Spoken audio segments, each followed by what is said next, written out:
તો આપણે અત્યાર સુધીમાં શ્રીમદ ભાગવત મહાપુરાણના પ્રથમ સ્કંદના પહેલો, બીજો અને ત્રીજો અધ્યાય એ થોડો શ્રવણ કર્યો. એમાં ત્રીજા અધ્યાયની અંદર સૂત મહર્ષિ ઠાકોરજીના શ્રી હરિના 24 અવતારોનું વર્ણન કર્યું. ત્યારે સૌનકાદી પૂછવા લાગ્યા કે આ શ્રી હરિના 24 અવતારો વાળું શ્રીમદ ભાગવત મહાપુરાણ એ કયા યુગમાં, કયા હેતુથી, કયા સ્થાનમાં એની રચના થઈ એ મને જણાવો. ત્યારે સૂતજી વર્ણન કરતા કહે કે દ્વાપરે સમનો પ્રાપ્તે તૃતીયે યુગ પર્યયે જાતઃ પરાશરાદયોગી વાસવ્યામ કલયા હરે. તો કહે છે કે દ્વાપર યુગની સમાપ્તિનો સમય, એ સમયમાં ભગવાન વેદવ્યાસ પોતાના આશ્રમમાં સમાધિમાં બેઠા. એ ખૂબ દૂરદર્શી હતા. જોયું કે કલયા હરે હે, કલયુગના જીવો એ કેવા થશે. તો એમને દ્રષ્ટિથી જોયું કે કલયુગના જીવો એ શ્રદ્ધા વગરના થશે. દુર્મેધાન એટલે કે અલ્પ યાદ શક્તિવાળા થશે. હસિતાયુષા એટલે અલ્પ આયુષ્યવાળા થશે. દુર્ભાગી થશે. એમને એ દિવ્ય ચક્ષુથી દર્શન કર્યા. અશ્રદ્ધાનાસી નિસત્વાન દુર્મેધાન હસિતાયુષા દુર્ભગાંશ્ચ જનાન વીક્ષ્ય મુનિર્દિવ્યેન ચક્ષુષા. દિવ્ય ચક્ષુથી જોયું છે કે કલયુગના જીવો શ્રદ્ધા વગરના થશે, અલ્પ યાદ શક્તિવાળા થશે, અલ્પ આયુષ્યવાળા થશે, દુર્ભાગી થશે. તો આ કલયુગના જીવોના કલ્યાણ માટે હું શું કરું? એ સમય વિચાર કર્યો અને ભગવાન વેદવ્યાસે એક વેદના 4 વિભાગ કર્યા: ઋગ્વેદ, યજુર્વેદ, સામવેદ અને અથર્વવેદ. તો આમાંથી ભગવાન વેદવ્યાસે એ ઋગ્વેદ એ પોતાના શિષ્ય પૈલ મુનિને ભણાવ્યો. જૈમિની મુનિને સામવેદ ભણાવ્યો. વૈશંપાયનજીને યજુર્વેદ ભણાવ્યો અને સુમંતુને અથર્વવેદ ભણાવ્યો. તત્ર દ્વેગધર પૈલઃ સામગો જૈમિની કવિઃ વૈશંપાયન એવૈકો નિષ્ણાતો યજુષામુત અથર્વાંગીરસામાસિત સુમંતુ દારુણો મુનિઃ ઇતિહાસ પુરાણાનામ પિતામેરો મહર્ષણઃ. આમ પોતાના 4 શિષ્યોને વેદ ભણાવ્યા. વિચાર કર્યો કે વેદનો અધિકાર એ દરેકને નથી. એટલે કહે સ્ત્રી શુદ્ર દ્વિજ બંધૂનામ ત્રૈન શ્રુતિ ગોચરાહ. સ્ત્રી, શુદ્ર અને દ્વિજ બંધુ. અહીંયા દ્વિજ શબ્દ લખ્યો એટલે બ્રાહ્મણ. આપણે ગઈકાલે શ્રવણ કરેલું કે જન્મના બ્રાહ્મણો જ્ઞેયો સંસ્કારાદ દ્વિજ ઉચ્યતે. જન્મથી બ્રાહ્મણ્યતા, દીકરાનો જન્મ થાય એટલે બ્રાહ્મણ કહેવાય, પણ સંસ્કાર કરે ને ત્યારે દ્વિજ કહેવાય. તો અહીંયા દ્વિજને અહીંયા આગળ કેમ ના પાડી છે કે વેદ નથી બનવાનો, કે વેદનો અધિકાર નથી? તો એ દ્વિજને અધિકાર છે જે નિત્ય યજ્ઞોપવિત થયા પછી ગાયત્રીના જપ કરે, સંધ્યા કરે, એને વેદનો અધિકાર છે. અને બીજું કે બ્રાહ્મણનો દીકરો હોય અને ઇતર સ્ત્રી સાથે વિવાહ કરે તો એનાથી જે બ્રાહ્મણના દીકરાનો જન્મ થાય એને પણ વેદનો અધિકાર નથી, એ વ્યાસજી સમજાવે. એટલે વ્યાસજીએ વિચાર કર્યો, ઇતિ ભારતમાખ્યાનમ કૃપયા મુનિના કૃતમ. એટલે વેદનો જ સાર, પંચમ વેદ, એનું નામ છે મહાભારત. મહાભારત એટલે આમ શ્રી વેદ ભગવાને, વેદ નારાયણ વ્યાસ મુનિએ, વેદ વ્યાસ મુનિએ બે મહાકાવ્યોની રચના કરી, એક રામાયણ અને એક મહાભારત. ત્યાર પછી એમને 17 પુરાણની રચના કરી.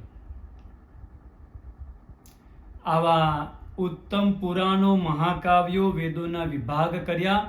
તે છતાં તસ્યૈવ ખિન્નમાત્માનમ મન્યમાનસ્ય ખેદ્યતઃ. એમનું મન ખિન્ન હતું કે મેં આટલી રચના કરી, તે છતાં મારું મને સંતોષ કેમ નથી થતો. એવામાં શ્રીમન્નારાયણ નારાયણ નારાયણ નારદજી આવ્યા. કૃષ્ણસ્ય નારદોભ્યાગાદ આશ્રમમ પાગહુદારુતમ. આશ્રમમાં નારદજી પધાર્યા. કહેવા લાગ્યા, પારાશર્ય મહાભાગ ભવતઃ કચ્ચિદાત્મના પરિતુષ્યતિ શારીર આત્મા માનસ એવ વા. નારદજી આવ્યા અને તરત જ પૂછવા લાગ્યા વ્યાસને કે વ્યાસજી તમને વંદન. આ બાજુ નારદજી આવ્યા ને એની સાથે જ નારદજીનું સ્વાગત કર્યું. પૂજયામાસ વિધિવન નારદમ સુરપૂજિતમ. પૂજન કર્યું. નારદજી કહેવા લાગ્યા કે વ્યાસજી તમારું મન અને શરીર સંતુષ્ટ તો છે ને? આવીને તરત જ પ્રશ્ન કર્યો.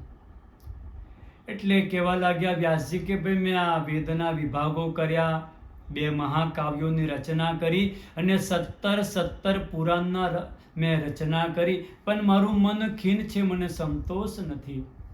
ત્યારે નારદજી કહેવા લાગ્યા, ભવતાનુદિત પ્રાયમ યશો ભગવતો મલમ યેનૈવાસો ન તુષ્યેત મન્યેત દર્શનમ ખિલમ યથા ધર્માદયશ્ચાર્થા મુનિવર્યાનુકીર્તિતાઃ ન તથા વાસુદેવસ્ય મહિમાહ્યનુવર્ણિતાઃ.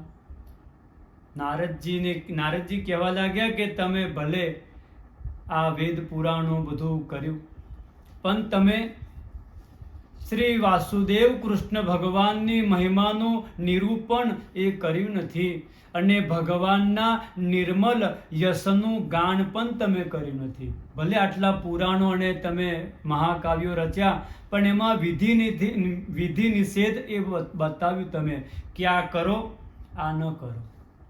પણ તમે ભગવાનની લીલાનું ચરિત્ર, એમના નિર્મલ ગાન, યશનું ગાન એ કર્યું નથી ને, એના માટે જ તમે આ ખિન્ન છો અને તમે અસંતોષી દેખાવ છો. અરે મારી જ વાત સમજો તમે. હું ગયા જન્મમાં દાસી પુત્ર હતો અને મારી માં એ સાધુ સંતોની સેવા કરે. એવામાં ચતુર્માસમાં અમારે ત્યાં સાધુ સંતો પધાર્યા. મારી માં એમના કપડાં ધોવાનું કામ કરે, વાસણ માંજવાનું કામ કરે. મારી માં મને આંગળી પકડીને સાધુઓની સાથે લઈ જાય, હું બેસી રહું અને ત્યાં મારી માં કામ કરે. એ બચેલું એમનું ભોજન એ અમને ખાવા માટે આપે. જેમ એમનું ભોજન ખાતો ગયો, એ લોકોના સત્સંગ એ શ્રવણ કરતો ગયો એમ મારી અંદર ભક્તિનો પ્રભાવ વધવા લાગ્યો. યન્નવે ભાજને લગ્ને સંસ્કારો નાન્યથા ભવેત. બાળકોને ધર્મના સંસ્કાર આપવા હોય ને તો બાળપણથી જ આપજો. એક લીલી લાકડી હોય ને એને આપણે કોઈ પણ તરફ વાળી શકીએ. એ લાકડી જ્યારે સુકાઈ જાય ને તો એને કોઈ બી તરફ વાળી શકાય નહીં. સુકાઈ જાય તો શું થાય? તૂટી જાય છે. એટલે આપણા જેવાને સમજાવે છે કે બાળકોને ધર્મના સંસ્કાર બાળપણથી જ આપવાના. એટલે નારદજી તો કહેવા લાગ્યા કે મને ધર્મના સંસ્કાર વધ્યા, ચતુર્માસ પૂર્ણ થવા આવ્યો એટલે સાધુ સંતો જવાની આજ્ઞા માગી. મેં કહેવા લાગ્યો મને પણ તમારી સાથે લઈ જાઓ. નારદજી વ્યાસને કહે છે કે મેં કહ્યું કે મને પણ સાથે લઈ જાઓ. ત્યારે સાધુ સંતો કહેવા લાગ્યા કે અત્યારે તો તમારા માતાની સેવા કરો, જ્યારે સમય થશે ને ત્યારે તમે અમારી સાથે આવી જજો.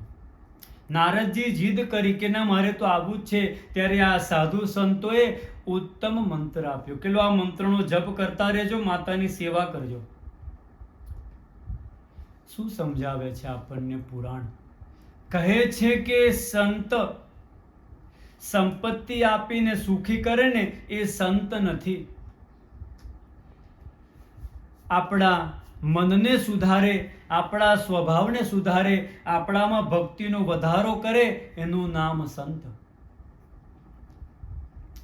મંત્ર આપીને ગયા. હું તો બસ બેઠો બેઠો ભગવાનના મંત્રનો જપ કર્યા કરું. મારી માને લાગ્યું કે આ તો ભગવાનની ભક્તિ જ કરે છે, બાવો થશે કે શું. એવામાં એક સમય સાયંકાલનો સમય હતો. મારી માં એ ગાય દોવા માટે ત્યાં એ સ્થાનમાં ગઈ, ગૌશાળામાં ગયા અને અજાણતા એક સર્પની ઉપર મારા માતાનો પગ પડ્યો. એકદા નિર્ગતામ ગેહાત દુહંતી નિસિગામ પથી સર્પો દસત્પદા પૃષ્ટઃ કૃપણામ કાલચોદિતા. સર્પની ઉપર પગ પડતાની સાથે જ સર્પે મારી માને દંશ આપ્યો. મારી માનું મૃત્યુ થયું. મને તો ખબર પડી કે મારી માનું મૃત્યુ થયું છે એટલે આમ મનમાં તો આનંદ આનંદ થઈ ગયો કે મને હવે ભક્તિ કરતા કોઈ રોકી શકશે નહીં. પછી મારી માના મેં અગ્નિ સંસ્કાર કર્યા, શ્રાદ્ધ કર્મ કર્યા અને પછી જે દિશામાં સાધુ સંતો ગયેલા એ દિશામાં હું દોડવા લાગ્યો.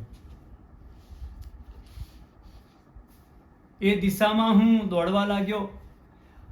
સાધુ સંતો તો ન મળ્યા, થાકી ગયો, તરસ લાગી, સરોવરના જલ પીધા, એક વૃક્ષ નીચે આવીને બેઠો. ત્યાં જે મંત્ર મને આપેલો એ મંત્રનો હું ધ્યાનથી જપ કરું છું અને એ મંત્રના જપ કરતા કરતા ભગવાનના ઠાકુરજીના ચરણારવિંદનું હું ધ્યાન કરું છું. ધ્યાયતઃ ચરણામ ભોજમ ભાવનિર્જિતચેતસા. ભાવથી ભાવ વિભોર થઈને ભગવાનના ચરણારવિંદનું હું ચિંતન કરું છું. તો શું થયું? ઔત્કંઠ્યાશ્રુ કલાક્ષસ્ય હૃદયાસીન મે શનૈર હરિ. હૃદયમાં મને ઠાકોરજીના દર્શન થયા. ઠાકોરજીના દર્શન થયા. મેં આંખ ખોલી એ દર્શનને જોવા લાગ્યો અને એટલામાં તો અદ્રશ્ય થયું સ્વરૂપ. વિચાર કર્યું ક્યાં ગયું સ્વરૂપ, ક્યાં ગયું? ફરીથી ભગવાનના જપ કર્યા. ભગવાનના તો દર્શન ન થયા પણ મને આકાશવાણી સ્વરૂપમાં ભગવાન કહેવા લાગ્યા કે તમારી ભક્તિ હજુ અપરિપક્વ છે. હજુ તમારી ભક્તિ એ પક્વ થઈ નથી. અવિપક્વ કષાયાનામ દુર્દર્શોહમ કુયોગિનામ. અપરિપક્વ ભક્તિવાળાને મારા દર્શન મળતા નથી. તો તમે આ જન્મમાં ભક્તિ કરો, તમને આવતા જન્મમાં મારા દર્શન થશે. આમ કહીને આકાશવાણી તો શાંત થઈ. ભગવાનના ખૂબ જપ કર્યા પછી તો મેં એ સમયમાં પ્રલય કાળ આવ્યો. આખું બ્રહ્માંડ પ્રલયમાં સમાઈ ગયું, સાથે સાથે હું પણ સમાઈ ગયો. અને એ ભગવાનની કૃપાથી પછી મને આ બ્રહ્માજીના માનસ પુત્ર તરીકે જન્મ મળ્યો. અને આ ભગવાનના હરિના ગુણાનુવાદ ગાતો હું આ વિચરણ કરું છું. એવામાં ભગવાનને એક દિવસ મેં ઉત્તમ સંકીર્તન કર્યું, એની સાથે જ ભગવાનના મને દર્શન થયા. અને ભગવાનના દર્શન થતાની સાથે હું ઠાકોરજીના ચરણમાં પડ્યો. ઠાકોરજીએ મને ઊભો કર્યો અને મારા હાથમાં દેવદત્ત નામની વીણા આપી. એ વીણા કેવી હતી? તો સ્વરવાળી હતી. દેવદત્તમિમાં વીણાં સ્વરબ્રહ્મ વિભૂષિતાં મૂર્છયિત્વા હરિકથાં ગાયમાનશ્ચરામ્યહં. દેવદત્ત નામની વીણા આપી. એ કેવી હતી? સ્વર બ્રહ્મ વિભૂષિતામ. સ્વર, આ સંગીતનો વિષય કહેવાય તો સ્વર કોને કહેવાય? સ્વયં યો રાજતે નાદઃ સસ્વર પરિકીર્તિતાઃ સ્વરસ્ય નિખિલં વ્યાપ્તં તદ્વિજ્ઞેયં પૃથક પૃથક. જેનું શ્રવણ કરવાથી મન એ આનંદથી ભરાઈ જાય અને હૃદય એ હર્ષિત થઈ જાય, એને સ્વર